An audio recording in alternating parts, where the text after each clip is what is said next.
really that there are no other issues. After all, if Bihar develops, the country develops. Right. If the problems of Andhra in terms of its financial deficit, that gets resolved, then it is something which the country also takes the message in other states. So I am just giving these examples because they are the burning issues of the two states. Right. But the fact remains that the two leaders, they may be governing the state, but they are national leaders.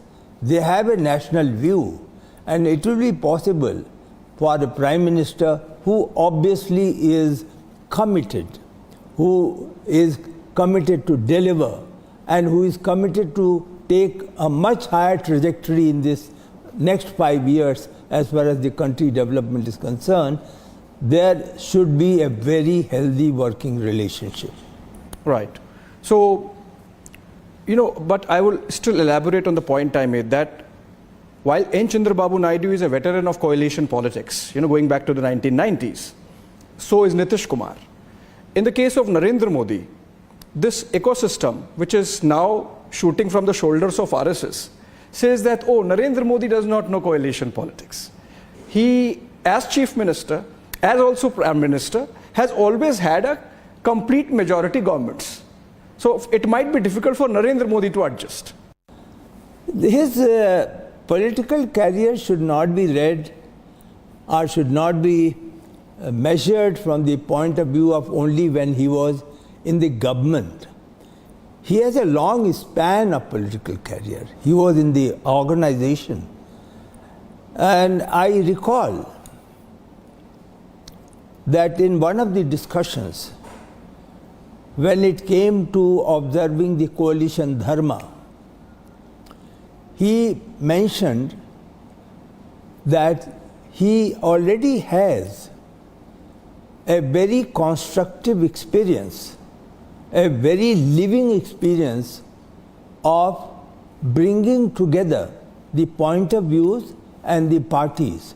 He in fact mentioned in that conversation that it was during emergency that he first learned the art of working together with different parties having different ideologies and views. And he mentioned that those days most of the political parties and their important leaders particularly, they were opposed to the then ruling dispensation. And quite a few leaders were in jail. So the problem was, how do you communicate in order to have a common, let us say, agenda for opposing the government of the day. Right.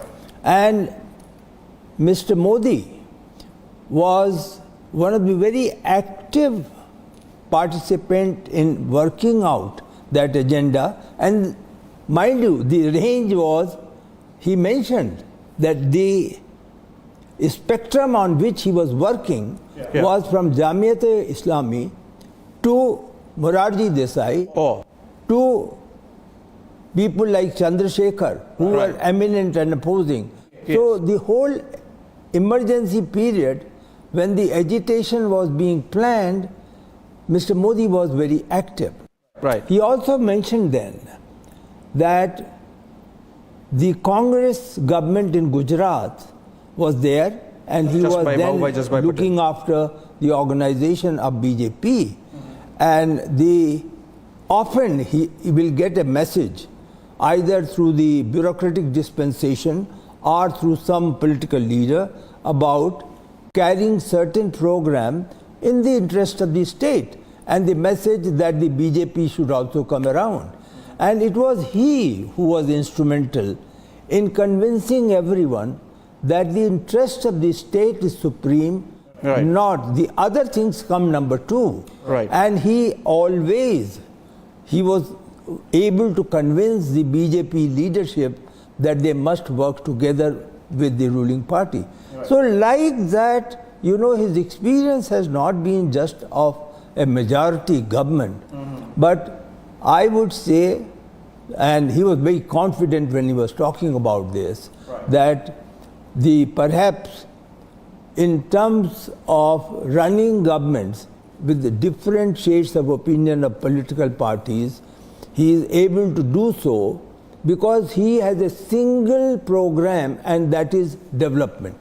Right. He has no other program to pursue. Right. So as long as the nation's progress, nation's development is concerned, perhaps there will be a greater, let us say, convergence and not divergence. So essentially what you're saying is that a Prime Minister has experience of, during his days of political activism before he went into executive, of communicating, coordinating between a broad spectrum of political, ideological opponents and bringing them together. I think there is another example of late 1990s, I believe, when as General Secretary in charge of Haryana, he coordinated the coalition government actually between the Haryana Vikas Party. Oh, exactly, that's right. Led by Bansi Lal. Yeah, and he was very actively then, because he was then also looking after the northern states. Right. As part of the organizational responsibility given to him. Right. And he was very, very active almost, and the people trusted him. Right. That he would ensure that the government works smoothly. So during that period, though not visible on the conference, in the conference room, but in the back room, it was he who was bringing out the convergence of views. Right. So behind the scenes, he has ably handled coalitions and differing ideological positions to bring parties together. That's the import. Also, I believe during the NDA 1 of Atal Bihari Vajpayee with the likes of Mulayam Singh Yadav, one interesting observation in Narendra Modi's governance of the last 10 years has been the manner in which he has, despite the divide and despite the confidence of complete majority, he has taken the opposition along. So for example, the Bharat Ratnas announced recently to leaders from the opposition space, late P.V. Narasimha Rao, late Karpuri Thakur, or for that matter, even in his contemporaries, to be giving Padma Vibhushan to the likes of Sharad Pawar and Mulayam Singh Yadav. So obviously he has this thing in him to rise above politics and be statesmanly when it comes to engaging with the political opponents. You mentioned very well, and I recall the days when the Padma Awards were getting finalized, or even the Bharat Ratna, which was getting finalized during my period. Very often the bureaucracy was confined to mostly Padma Shri. But the list of Padma Bhushan, Padma Vibhushan and Bharat Ratna, the Prime Minister took a lot of interest. Right. He also took interest in Padma Shri, but he was, in a way I could say, when I'm using the word interest, he was almost proposing the names. Right. And I recall the time when he proposed straight away that please include in Padma Vibhushan Sharad Pawar ji. Right. For a second we were little surprised. Right. But without even waiting for any observation from our side, he, I recall, at that point of time said that Padma Award is a national award. Right. And anybody who has contributed to the national development or to the vision or to the democracy in particular, then that award must go to that person, irrespective of his party affiliation. And later you could see, I mean, he recognized Mulayam Singh ji. I have worked under Mulayam Singh ji. I have a lot of respect for him.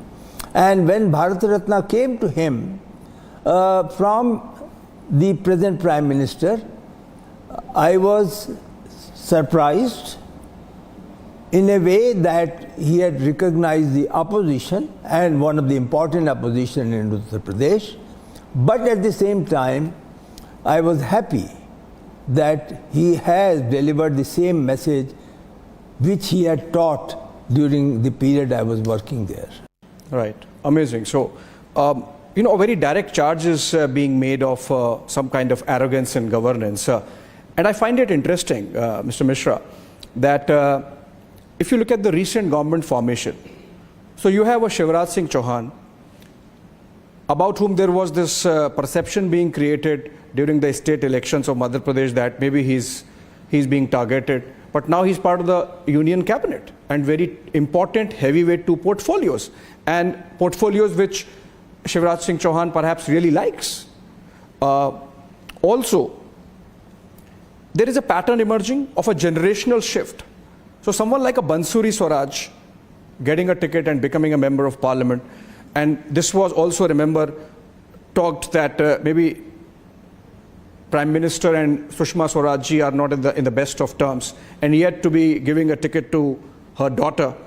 So I think there is a lot of thought that has gone into these decisions, be it Mr. Gadkari being part of the cabinet, continuing with the same portfolios, Shivraj Singh Chauhan, Bansuri Swaraj, the generational shift being effected in Rajasthan, Madhya Pradesh, Chhattisgarh. So obviously there is a lot of thinking going into for the grooming of the next generation of leadership, and not essentially, this is not about arrogance or, looking at contemporaries in a certain manner, but about thinking of the organization and its future. I should not really be commenting on the individuals, because that is something which is the pure domain of, let us say, a political decision-making process. But I would first say that anybody, who even nurses the impression of any degree of arrogance in the Prime Minister, I experienced in cabinet meetings, for example. How has been your experience? Everyone was allowed to speak, and it may get delayed. The decision making may not take place the same day, but nobody was asked to curtail his observations. And there were many occasions, not one, many occasions, when the proposal came, a senior minister observed certain reservation, and the Prime Ministers immediately deferred that item. The item was never pressed for decision making. It was deferred, and the bureaucracy was told to work more, to do the homework properly, and go and understand the point of view of the senior concerned minister before returning the proposal back to the cabinet.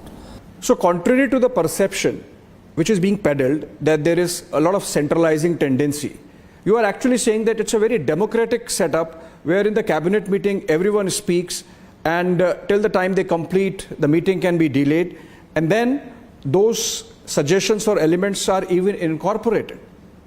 Everyone was allowed.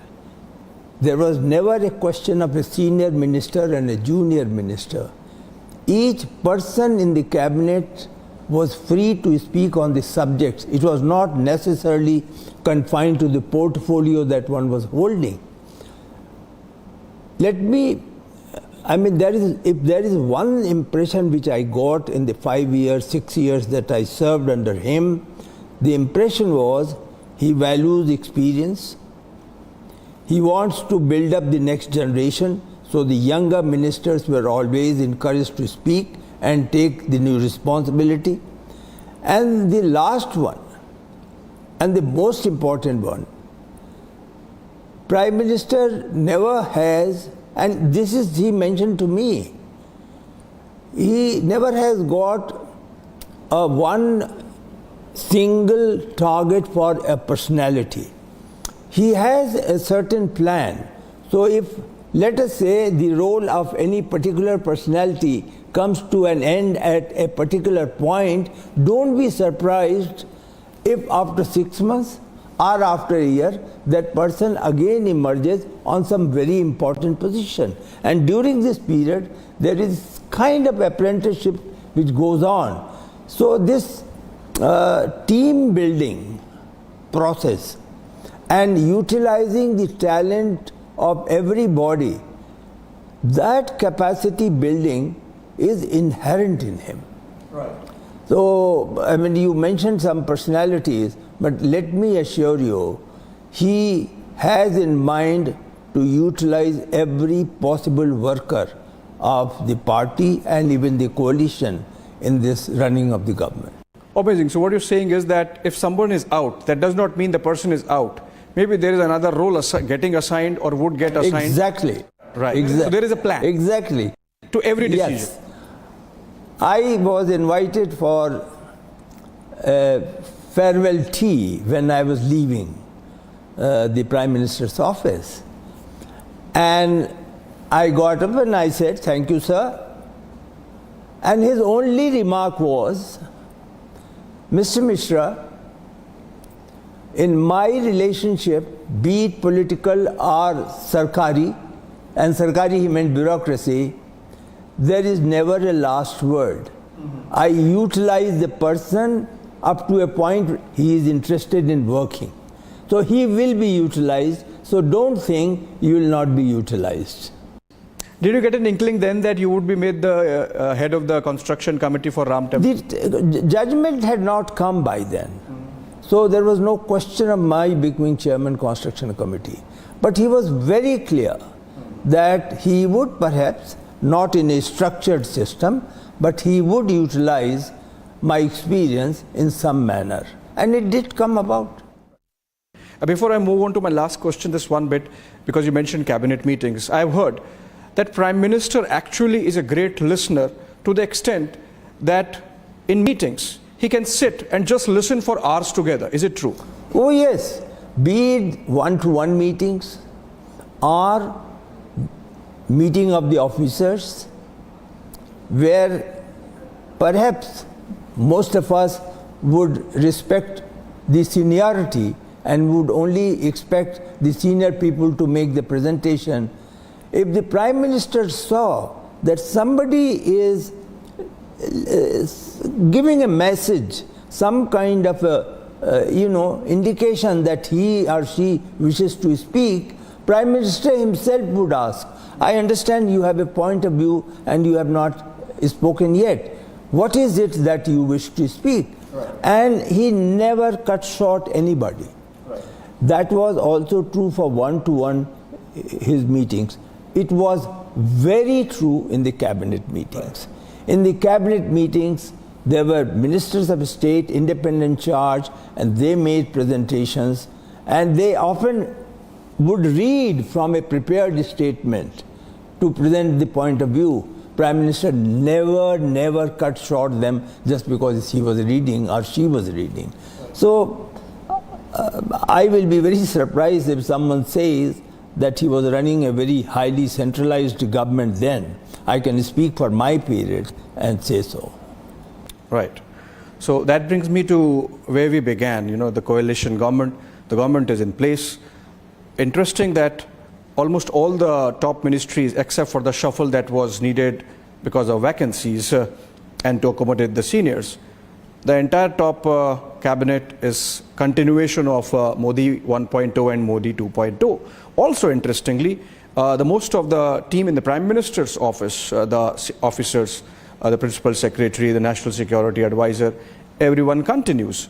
So in a way there is a message of continuity in letting the same people be and take it on from here onwards. What message you get from this continuity? The first thing, of course, is the program and then the person. The message which was very clear from the day one was that he had a vision of 100 days, he had a longer term vision, and he would never ever compromise with that vision in spite of slightly different shade of the cabinet which is now there today. I mean, you call it coalition government. But there was never any doubt that his program of 100 days will be the program of the government. The issue of continuity, yes. You mentioned about... So he sort of wants to hit the ground running. Yeah, senior cabinet minister. That, of course, cabinet formation, I do not have to comment, it's his privilege. But I would definitely say that the message to the bureaucracy would be that the government would start working from day one. Right. There is not going to be any pause and there is not going to be any doubt about the implementation. One of the strengths of the Prime Minister is that the schemes are implemented. They hit the ground, they show up on the ground, and I'm confident that the present next 5 years will also have the same character. Right. As the Prime Minister said on the day of his victory, on the day of results, that while you need numbers to form the government, you need sarvamat to run the government. So in a way, that was indication enough that he is going to be adept at handling coalition and consensus. On that note, thank you so much, sir, for joining us and enlightening us with this. You see, this, let me conclude also. You used a very good word, sarvamat. There have been occasions when he went to the nation. He spoke as a national leader, and through that process, he sought the support of everybody who is interested and who is a citizen of the country, be it of any political party. So it is not only that he would be seeking cooperation of the people who are in government, but he would, as he has been doing it, perhaps be going out to seek cooperation of other parties in getting his agenda through. Right. Thank you so much. You know, so far as the doubts in the mind of the echo chamber or certain echo chamber are concerned, hopefully this conversation would puncture those doubts. And so far as the larger ecosystem is concerned, remember, they said that Modi could run Gujarat, but India is not Gujarat. And for 10 years, Narendra Modi was Prime Minister and continues to be so. Thank you so much for that. Same was true about the foreign affairs. Right. When he held the first meeting of the senior officers of the foreign ministry, the first impression was he has never handled foreign affairs. Yes. He must be first taught what is all there. Yes. But believe me, he had a point of view, he had a vision of foreign relationship, and he was, while he would listen to the bureaucracy of the ministry, he was never ever controlled by bureaucracy in forming of his foreign policy.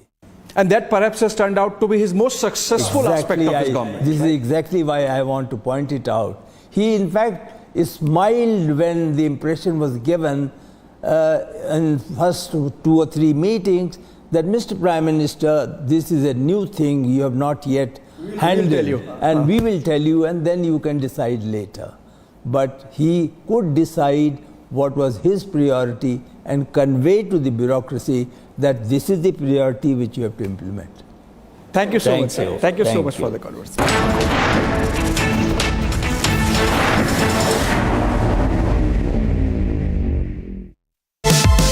Powered by Vimal, Polo Zuban Kesari. Co-powered by Simpolo. Tile ho to Simpolo. चल हो जा शुरू केसरिया से मन जोगी हुआ रे दिल झूमे देखो पतवारा हुआ रे दिल झूमे देखो पतवारा हुआ रे हर पल मनाओ केसरी त्योहार विमल बोलो जुबान Kesari. Do you have an entrepreneurial dream? Do you have a good business plan? Arbiter X, an extension of the Republic Business Emerging Technology Awards, is where you should be. A business plan contest, Arbiter X gives you the scope to pitch your ideas, get it funded, and secure mentorship from the who's who of the world of entrepreneurship. Here's an opportunity to build a brand and an opportunity to shine. Do sign up for Arbiter X and let your ideas take form.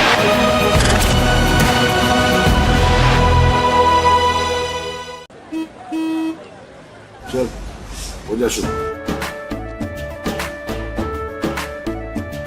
केसरिया से मन जो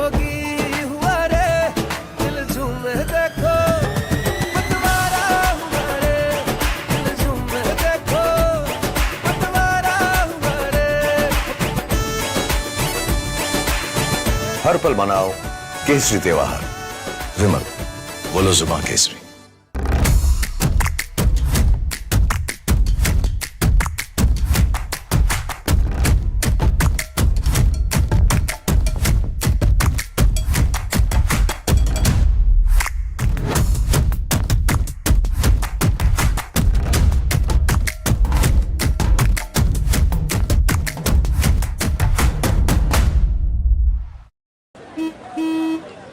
चल हो जा शुरू। केसरिया से मन जोगी हुआ रे, दिल झूमे देखो पतवारा हुआ रे, दिल झूमे देखो पतवारा हुआ रे।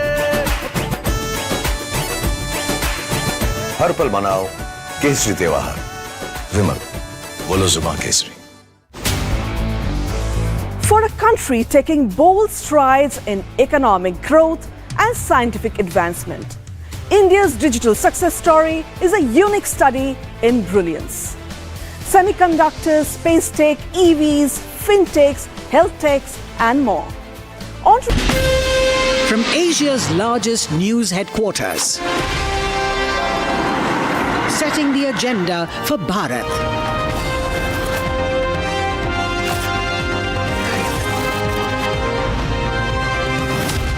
You're watching Republic.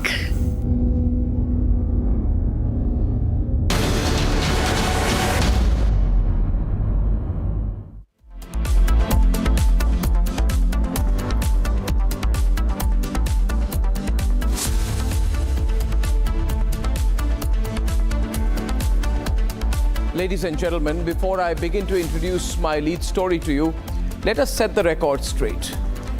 The Modi government has won the mandate of the people, even if with lesser numbers, but it is way beyond the collective India alliance. So that discussion is closed as far as I can see. Now there is a unique challenge that is staring at the Modi 3.0 government, which we must debate as a nation to reflect on the changing political landscape in the country. The decrease in the BJP's Lok Sabha count has marked a return of coalition politics at the centre. The Prime Minister has himself acknowledged it by recounting the strength of the NDA in the Central Hall and thanking his regional allies like the JDU, like the RLD, like the TDP, the Hindustani Awam Morcha and others. Now the question is whether there will be consistency in the coalition. And many people are speculating that this government won't last a 5-year term because Narendra Modi cannot lead a coalition. Well, I think personally they will be mistaken because Narendra Modi is well known for his people management skills, his political coalition skills, to the extent that he is known to share close ties with his opponents, that he keeps up personal lines with various leaders across the spectrum. But then again, the main question is, will the NDA complete 5 years or not? Or will the dynamics of running a coalition and the fact that there could be multiple issues which can come in the way, whether it is issues like a minimum support price, for example, MSP, how will the government handle it? If there is a specific demand for special category status for either Bihar or Andhra Pradesh, how will the government handle it?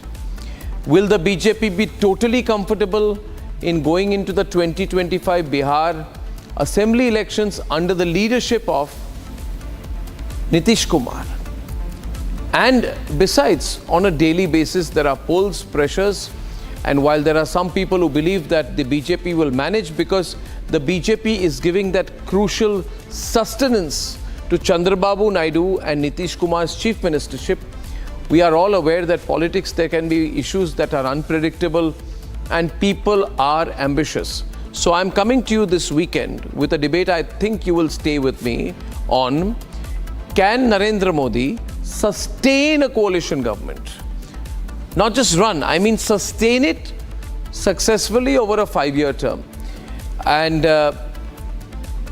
we're not going into the headlines. The main story is this. I want to begin this evening with a clip of an interview that Abhishek Kapoor did with Nripendra Misra. Now, Nripendra Misra is a very, very interesting person. He has been, besides his role in the construction of the Ram Mandir, he has been the person who has been known as Narendra Modi's right-hand man. He was Principal Secretary to the Prime Minister in the first term of the NDA. Very, very experienced bureaucrat. And so naturally, I'll start with this, and this is a 2.5-minute clip with Nripendra Misra when he was speaking on the subject we are debating this weekend. Here it is. Mr. Modi was one of the very active participants in working out that agenda. And mind you, the range was, he mentioned that the spectrum on which he was working was from Jamiat-e-Islami to Morarji Desai to people like Chandrasekhar, who were eminent and opposing. So the whole emergency period, when the agitation was being planned, Mr. Modi was very active. Right. He also mentioned then that the Congress government in Gujarat was there, and he was then looking after the organization of BJP. And often he will get a message either through the bureaucratic dispensation or through some political leader about carrying certain program in the interest of the state, and the message that the BJP should also come around. And it was he who was instrumental in convincing everyone that the interest of the state is supreme, not the other things come number two. And he was able to convince the BJP leadership that they must work together with the ruling party. I think there is another example of late 1990s, I believe, when as General Secretary in charge of Haryana, he coordinated the coalition government actually between the Haryana Vikas Party. Oh, exactly, that's right. Led by Bansi Lal. Yeah.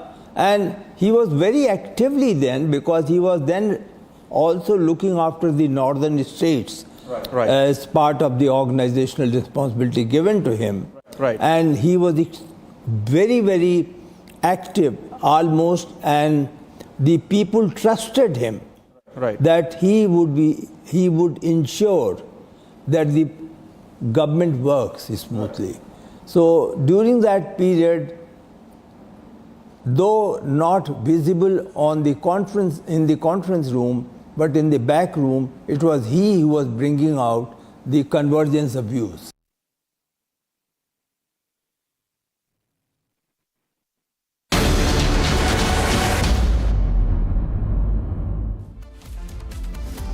Okay, so ladies and gentlemen, as I welcome the debate, I want to begin on a premise that the reason we are debating this is because the entire opposition has pitted its hopes on the fact that Narendra Modi will not complete the term of his government, because the pulls and pressures of coalition politics are against him. And what is this based on? Let me explain to you, viewers. It is based on general feedback and chatter. It is not based on any understanding of Narendra Modi as a person. Let's be clear about it.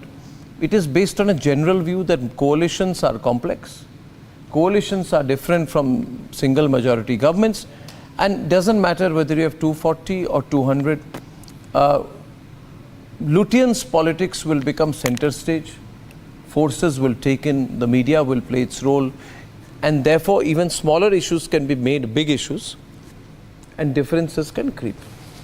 And that's, I think the opposition is sworn not to coming to power. The opposition is sworn to bringing down the Modi government on the basis of what Manmohan Singh once described as the compulsions of coalition politics.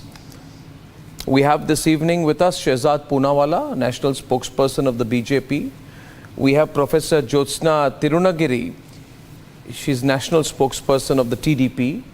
We have very well-known journalist Uday Mahurkar with us. We have with us this evening Mr. Akhil Swami, well-known anti-BJP political analyst. I can see on the screen we have Kishore Tiwari of the Shiv Sena Uddhav faction. We have Abbas Haidar of the Samajwadi Party. We have Priyanka Bharti of the RJD. We have Piyush Joshi who's pro-AAP. And we have Mr. Raja Gopalan. And he's a very senior journalist. And I want to start with Mr. Raja Gopalan because he always throws life into the debate at the start. Mr. Raja Gopalan, the favorite subject matter of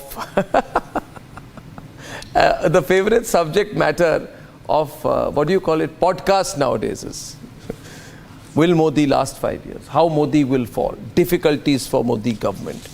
Will Modi complete 2 years? Will Modi complete 3 years? Can Modi run a coalition government? So I want to start with your take. I want a khatakhat answer. Yes. You want a khatakhat answer.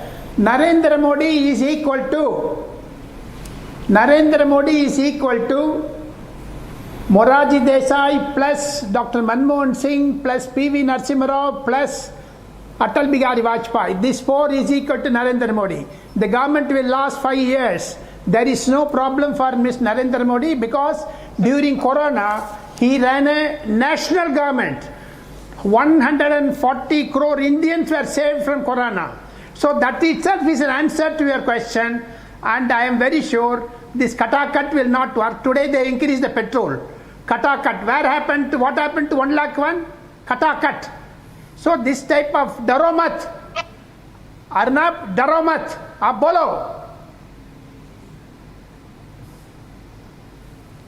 So you are saying he's happily lasting 5 years? 5 years. It will last 5 years. But you know I'll play the devil's advocate. He is going to say he is going to face tough problems, but still he will run the government successfully 5 years. Okay. What will be his big problems? What will be? Let's get the opposition views in. What are his biggest problems? Why are you thinking? Why are you hoping rather, Abbas, that he won't last a 5-year term?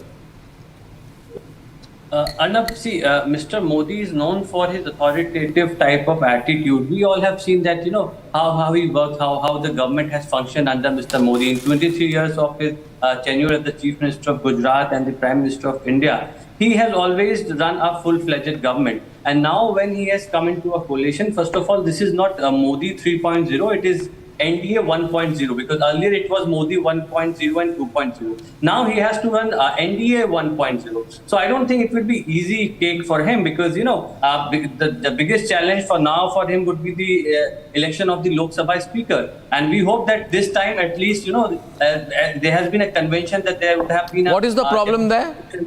What is the problem in the election of the Lok Sabha Speaker?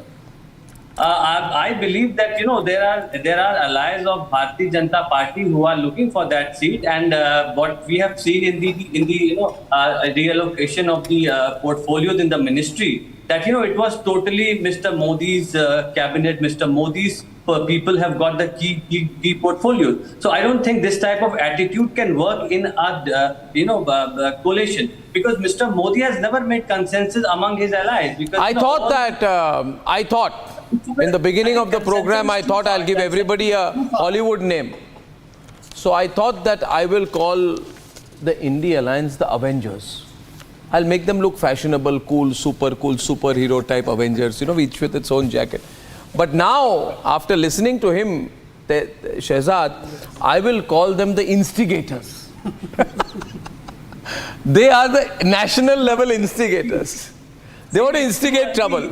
Even the allies are not ready to say it. Shehzad, what kind of fight is happening over the Lok Sabha Speaker's position, which Abbas has inside information on?